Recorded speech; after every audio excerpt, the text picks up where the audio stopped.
안녕하세요. 코인우먼입니다. 오늘은 2023년 2월 25일 토요일입니다. 구독과 좋아요, 알림 설정 정중히 부탁드리며 오늘 영상 시작하겠습니다. 현재 진행 중인 SEC 대상 소송 중에서 규모가 큰 회사와의 소송을 꼽으라면 그레이스케일과 SEC 소송, 그리고 리플과 SEC 소송을 꼽을 수 있을 것 같습니다. 그레이스케일과 SEC 소송은 SEC가 세계 최대 암호화폐 자산 운용사 그레이스케일의 비트코인 신탁을 비트코인 현물 기반 ETF로 전환 요청을 몇 차례 반려하면서 그레이스케일이 이에 불복해서 진행된 소송으로 이해하시면 될 것 같습니다.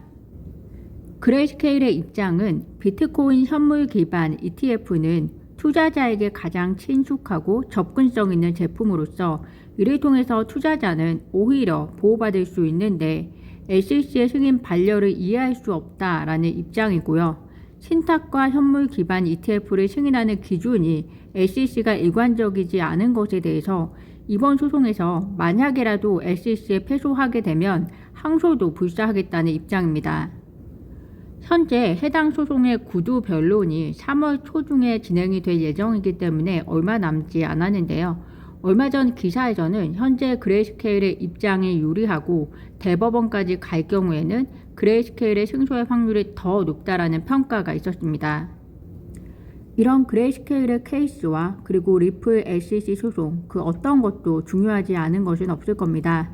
그레이스케일과 SEC 소송의 경우에는 선물 기반의 ETF를 허용해달라는 요청에 대한 것이기 때문에 암호화폐 산업에 기관이 더 활발하게 진입할 수 있는 계기가 마련이 될 것이고요. 리플과 SEC 소송은 너무나 잘 아시겠지만 리플에 대한 것뿐만이 아니라 암호화폐 전반에 대한 유가 증권에 대한 판단, 규제의 명확성, 상호 관할권의 문제까지 영향을 줄 수 있는 소송이라고 보시면 될 것 같습니다. 이런 와중에 한 인플루언서가 암호화폐 커뮤니티들에게 현재 진행되는 소송과 관련해서 하나만 선택해야 한다면 암호화폐 시장이 더 크고 더 나은 것은 무엇이라고 생각하십니까? 리플 케이스의 승리이냐 또는 그레이스케일의 현물 ETF의 승리이냐에 대한 질문을 던졌는데요. 많은 사람들은 리플이 SEC와 소송에서 승리하는 것이 전체 암호화폐 산업에 더 좋고 더 클 것이라고 꼽았습니다. 두 개 케이스 모두 암호화폐 시장의 확장에 있어서 중요한 소송이지만 아무래도 리플과 SEC 소송이 암호화폐 시장이 현재 일어나고 있는 문제들을 더 근본적으로 다루고 있는 소송이고 이러한 승리가 그 다음 단계의 소송들에 영향을 끼칠 수 있기 때문에 이런 결과가 있지 않았을까라는 생각이 드는데요. 구독자분들께서는 어떻게 생각하시나요? 한 트윗의 사용자가 리플과 SEC 소송에 있어서 만약에 SEC가 리플에게 벌금을 제시하면서 리플 XRP의 미래의 판매가 증권이 아니라는 것에 동의를 하고 힘먼 이메일 공개는 없다는 조건을 제시할 때 존 디튼 변호사와 제레미 호건 변호사들은 리플에게 어떤 조언을 할 것인가 라는 질문을 남겼습니다. 이에 대해서 존 디튼 변호사가 다음과 같이 답변을 했습니다. 만약 그렇다면 변호사들 10명 중에 10명은 합의를 하라고 할 것이다 라고 확신한다 라고 답변을 했습니다. 아마 구독자분들의 생각도 동일하실 텐데요. 존 디튼 변호사가 이렇게 이야기한 이유도 같이 말씀드리면요. 존 디튼 변호사는 현재 리플이 모든 암호화폐를 위해 싸울 것이다 라고 한 말 때문에 합의하지 않을 것이다 라고 누군가가 생각한다면 그건 어리석은 것이다 라고 이야기를 하고 있습니다.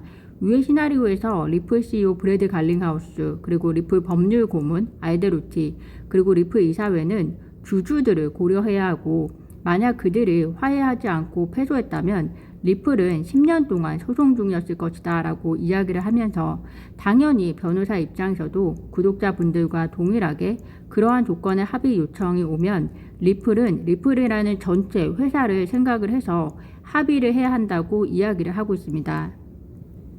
그런데 저는 문제는 현재 크라켄이나 팍소스 그리고 리플 케이스를 통해서 향후 SEC가 집행을 위한 선례를 만들어 가려고 하는 것이 합의를 요청할 것인가 이러한 문제보다 더 중요한 문제인 것 같습니다. 최근에 SEC의 암호화폐 시장 규제 강화 움직임에 대한 비판론이 나오고 있습니다. 미국 투자은행 JP모건이 비트코인을 제외한 거의 대부분의 암호화폐를 유가증권으로 보는 SEC의 행태를 지적하면서 SEC가 보다 신중하게 움직여야 하는 이유에 대해서 JP모건은 SEC 규제는 실질적으로 흠이 없는 기업에 잘못된 부담을 가할 수 있다. 암호화폐 시장 전반을 거시적으로 바라보되 속사정을 잘 살피면서 사기 등의 범죄를 근절할 수 있는 방안을 찾아야 할 것이라고 말했습니다.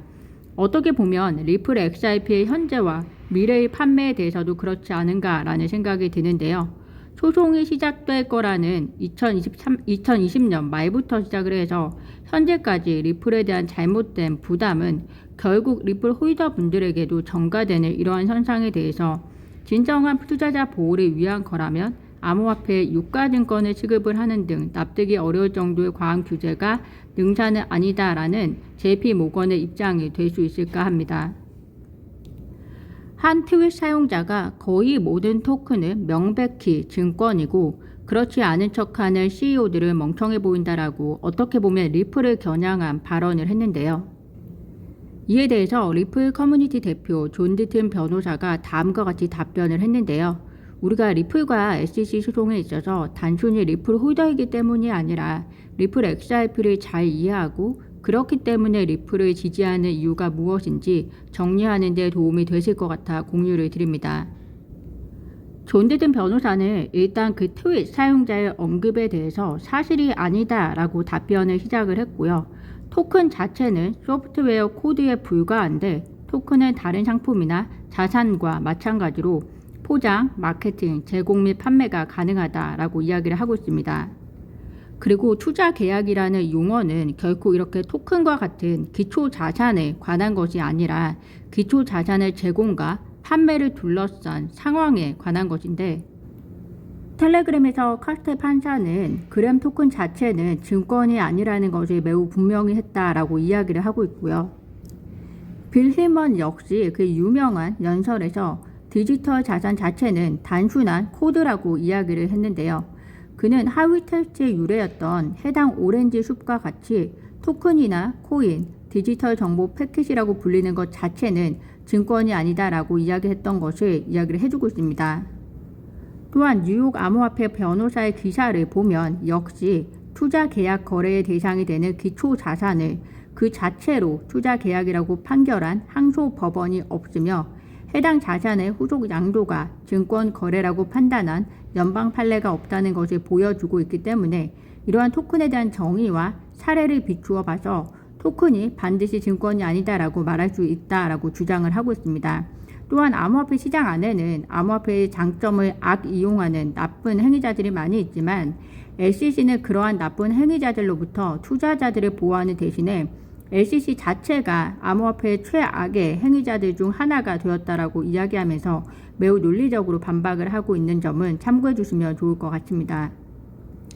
최근에 리플과 SEC 소송도 그렇고요. 미국 SEC가 암호화폐 시장에 여러 자의적인 집행을 진행하면서 우리나라 투자자 분들도 현재 국내 코인 거래소에 상장된 코인 상당수가 위법한 증권으로 분류되어서 상장 폐지될 수 있다는 우려가 제기가 되고 있습니다. 이런 와중에 어제 금융투자협회에서 열린 한 심포지움에서 자본시장연구원 선임연구위원이 현재 미국 SEC가 증권성에 대해서 굉장히 확장적으로 보고 있는데 우리 자본시장법은 미국 법과 차이가 있다며 SEC의 입장이 한국의 코인 관련 정책을 구속하는 것은 아니다라고 설명을 했습니다. 한국의 자본시장법은 미국 법을 상당 부분 참고해 제정이 되었고 또 코인의 증권성을 판단하는 기준인 하위 테스트가 국내법에도 반영이 되었기 때문에 만약에 어떤 코인이 하위 테스트를 적용해서 증권으로 미국 법원이 판단을 했다면 리플에 대한 가정을 이야기하고 있는 것 같은데요. 한국에서도 증권으로 결론이 날 가능성이 높다라는 이러한 우려에 대해서 해당 선임 연구원은 미국 하위 테스트를 우리나라가 많이 가져오긴 했지만 세부적인 부분은 중요한 차이가 있다. 미국은 수익의 기대만으로 투자 계약 증권 개념이 형성이 되지만 우리나라에서는 어느 정도의 권리성까지 요구하고 있어 대상 범위가 좀 더 좁다라고 설명을 하고 있습니다. 즉 우리나라도 미국의 하위 테스트를 어느 정도 적용을 했지만 세세하게 적용은 나라마다 조금씩 다르다는 의미로 이해가 되고요. 가령 투자계약의 범위를 우리나라의 경우에는 권리성까지 요구를 하고 있기 때문에 현재 암호화폐를 증권으로 적용하는 범위가 더 좁아질 수 있다, 이렇게 이해가 될 것 같습니다. 특히 그분께서 마지막에 말씀하신 것이 또 매우 의미가 있어 보이는데요. 미국과 한국 모두 증권성을 판단할 수 있는 권한은 대법원이 갖는다는 점이라고 이야기를 했습니다. 하위 테스트도 미국 대법원에서 진행된 것이기 때문에 이에 대해서 왈가불가할 수 있는 자격은 대법원이다라는 의미인데요. 그래서 자꾸 토레스 판사로부터 리플과 SEC 양쪽 다 각자 유리한 입장이 나지 않을 경우에 대법원이 정한 하위 테스트인 만큼 대법원에 대한 시나리오 이야기가 계속해서 나오는 것인 것 같고요. 현재까지는 하위 테스트에 대한 입증을 SEC가 제대로 하지 못하고 있다는 것은 다 알기 때문에 대법원에 가게 되면 SEC가 승소한다는 확신이 없다, 즉 리플이 승소할 것이다 라는 확신이 있다라는 변호사들의 이야기가 많다라고 보여집니다. 다만 투자자분들 입장에서는 이를 위해서 또 걸리는 시간과 또 인내를 고려했을 때 만약 이런 대법원 관련 소식이 좋지만은 않다라는 것이 현재의 분위기인 것 같습니다. 오늘 제가 준비한 소식은 여기까지입니다. 오늘도 영상 시청 진심으로 감사드리고요. 구독과 좋아요, 알림 설정은 코인우먼에게 큰 힘이 됩니다. 감사합니다.